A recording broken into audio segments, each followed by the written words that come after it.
അസ്സലാമു അപ്പോൾ ഇന്ന് ഞാനിവിടെ ഷെയർ ചെയ്യുന്നത് നല്ല അടിപൊളിയായിട്ടുള്ളൊരു കറിയുടെ റെസിപ്പിയാണ് കേട്ടോ, ഒരു വെജിറ്റബിൾ കുറുമ. അപ്പോൾ ഈ ഒരു സംഭവം വെച്ചിട്ടാണ് കേട്ടോ ഞാനിന്ന് ചെയ്യുന്നത്. അപ്പോൾ ആദ്യമായിട്ടാണ്, ഒരു പരീക്ഷണമാണ്. സാധാരണ വെജിറ്റബിൾ കുറുമയൊക്കെ ചെയ്യാറുണ്ട്, പക്ഷേ നമ്മുടെ ഇത് വലിയൊരു പയറാണ് കേട്ടോ. നമ്മുടെ വലിയൊരു ബീൻസ് ഉണ്ടാകുന്നില്ല, ആ ഒരു ബീൻസിൻ്റെ അകത്തുള്ളൊരു പയറാണിത്. അപ്പോൾ പലർക്കും അറിയായിരിക്കും, അറിയുന്നവരൊക്കെ ഒന്ന് കമൻറ്റ് ചെയ്യാം കേട്ടോ ശരിക്കും ഇതിൻ്റെ പേര്. അപ്പോൾ ആരോ തന്ന് വിട്ടതാണ്. അപ്പോൾ ഞാനിത് വെച്ചിട്ട് നല്ലൊരു അടിപൊളി കുറുമ ഉണ്ടാക്കിയപ്പോൾ എല്ലാവർക്കും ഇഷ്ടമായി. അപ്പോൾ ഇതാണ് കേട്ടോ ആ ഒരു ബീൻസ് പോലെയുള്ള വേറൊരു സംഭവം. അപ്പോൾ ഇതിൻ്റെ അകത്ത ഒരു പയറാണിത്. അപ്പോൾ നമുക്ക് നോക്കാം കേട്ടോ എങ്ങനെ ചെയ്യുന്നതെന്ന്.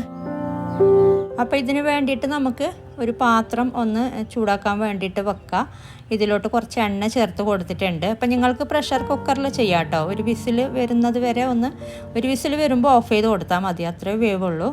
ഇനി ഇതിലോട്ട് ഒരു 1/4 ടീസ്പൂണ് പെരുംജീരകം, ചെറിയ ജീരകം, ക്യൂമിൻ ചേർത്ത് കൊടുത്തിട്ടുണ്ട്. അതൊന്ന് പൊട്ടി വരുമ്പോഴേക്കും നമുക്ക് ഇതിലോട്ട് കുറച്ച് സ്പൈസസ്, ഒരു ചെറിയ കഷ്ണം പട്ടയും അതുപോലെ ഒരു 3-4 ഗ്രാമ്പും എടുത്തിട്ടുണ്ട്. ഇത് ഇട്ട് കൊടുക്കുക. അപ്പോൾ ഇത് ജസ്റ്റ് ഒന്ന് ചെറുതായിട്ടൊന്ന് ഇത് കളറൊന്ന് മാറി തുടങ്ങുമ്പോൾ നമുക്കിതിലോട്ട് സവാള ചേർത്ത് കൊടുക്കാം. അപ്പോൾ ഒരു 2 സവാള എടുത്തിട്ടുണ്ട്. അത്യാവശ്യം മീഡിയം സൈസിലുള്ള 2 സവാളയാണ് കേട്ടോ. പിന്നെ കുറച്ച് കറിവേപ്പില, പിന്നെ അതുപോലെ ഇതിലോട്ട് നമുക്കൊരു 4-5 പച്ചമുളക്, പിന്നെ ടൊമാറ്റോ പിന്നെ ചേർത്ത് കൊടുക്കാം. അപ്പോൾ ഇതൊക്കെ ആദ്യം ഒന്ന് വഴറ്റിയെടുക്കുക. ചെറുതായിട്ടൊന്ന് കളറൊക്കെ ഇത് വാടി ചെറുതായിട്ട് കളറ് മാറുന്നത് വരെ ഒന്ന് വഴറ്റിയെടുക്കുക കേട്ടോ, നമ്മൾ സാധാരണ ചെയ്യുന്ന പോലെ തന്നെ. പിന്നെ അതുപോലെ 1 ടേബിൾ സ്പൂണ് ഇഞ്ചി വെളുത്തുള്ളി പേസ്റ്റ് അതും കൂടെ ചേർത്ത് കൊടുക്കാം. എന്നിട്ട് വഴറ്റി കൊടുക്കുക.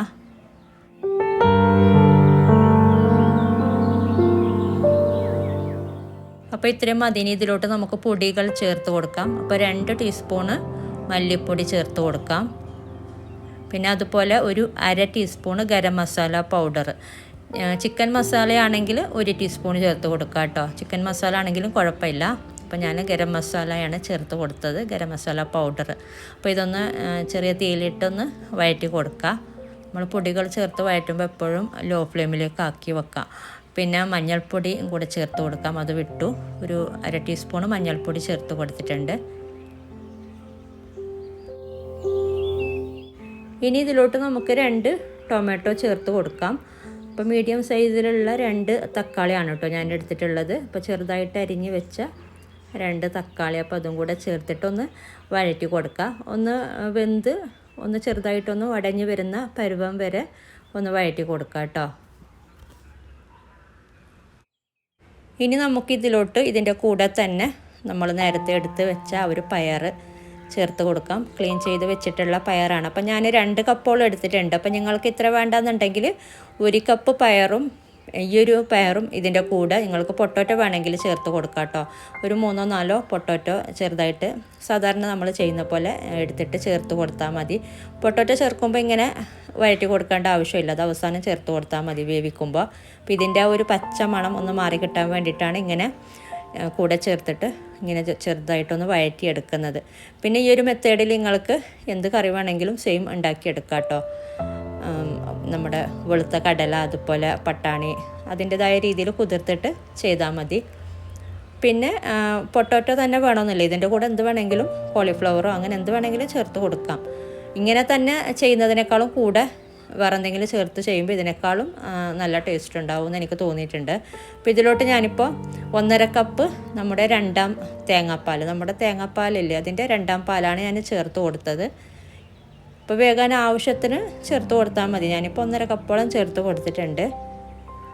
ഇനി ഇതിലോട്ട് നമുക്ക് ഉപ്പ് ചേർത്ത് കൊടുക്കുക. എന്നിട്ടിത് നന്നായിട്ടൊന്ന് വേവിച്ചെടുക്കുക.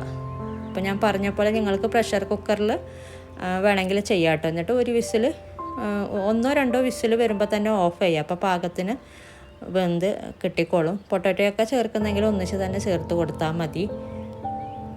പിന്നെ നമുക്കിത് മൂടി വെച്ചിട്ടൊന്ന് വേവിച്ചെടുക്കാം.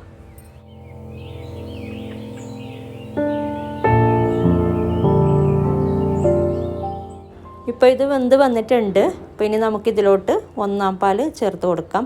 അപ്പോൾ കുറച്ച് തിക്കായിട്ടുള്ള തേങ്ങാപ്പാലാണ് ഒന്നാം പാലെന്ന് പറയുന്നത്. അതുപോലെ കുറച്ച് ലൂസായിട്ട് എടുക്കുമ്പോൾ അതിനെ രണ്ടാം പാലെന്ന് പറയും.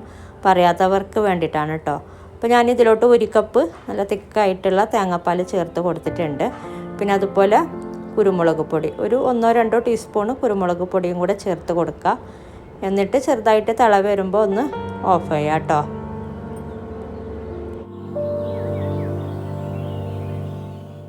പിന്നെ അതുപോലെ കുറച്ച് മല്ലിയില അരിഞ്ഞതും കൂടെ ചേർത്ത് കൊടുക്കാം കേട്ടോ. അല്ലെങ്കിൽ കുറച്ച് കസൂരി മെത്തി ജസ്റ്റ് ഒന്ന് ചൂടാക്കിയിട്ടൊന്ന് കൈ കൊണ്ടൊന്ന് ജസ്റ്റ് ക്രഷ് ചെയ്തിട്ട് ചേർത്ത് കൊടുത്താലും മതി. അങ്ങനെ ചെയ്യുമ്പോൾ നല്ല ടേസ്റ്റ് ഉണ്ട്. അല്ലെങ്കിൽ കുറച്ച് മല്ലിയില അരിഞ്ഞത് ചേർത്ത് കൊടുത്താൽ മതി. അപ്പോൾ ഇത് ചെറുതായിട്ട് തിള വന്നിട്ടുണ്ട്. അപ്പോൾ ഇത്രയും മതി, നമുക്ക് ഫ്ലെയിം ഓഫ് ചെയ്യാം. അപ്പോൾ നമ്മൾ കൂടുതൽ പേരും വെറുതെ കളയാറുള്ളൊരു സംഭവമാണ്. അപ്പോൾ ഇത് വെച്ച് നമുക്ക് നല്ലൊരു അടിപൊളി ആയിട്ടുള്ളൊരു ഇതുപോലെ കുറുമ ഉണ്ടാക്കിയെടുക്കാം. അപ്പോൾ വീഡിയോ ഇഷ്ടപ്പെട്ടാൽ ലൈക്ക് ചെയ്യുക, കമൻറ്റ് ചെയ്യുക. നിങ്ങൾ സബ്സ്ക്രൈബ് ചെയ്യാത്തവരാണ് വീഡിയോ കാണുന്നതെങ്കിലും ഒന്ന് സബ്സ്ക്രൈബ് ചെയ്യുക. അപ്പോൾ നല്ലൊരു റെസിപ്പിയുമായിട്ട് വീണ്ടും കാണാം. താങ്ക്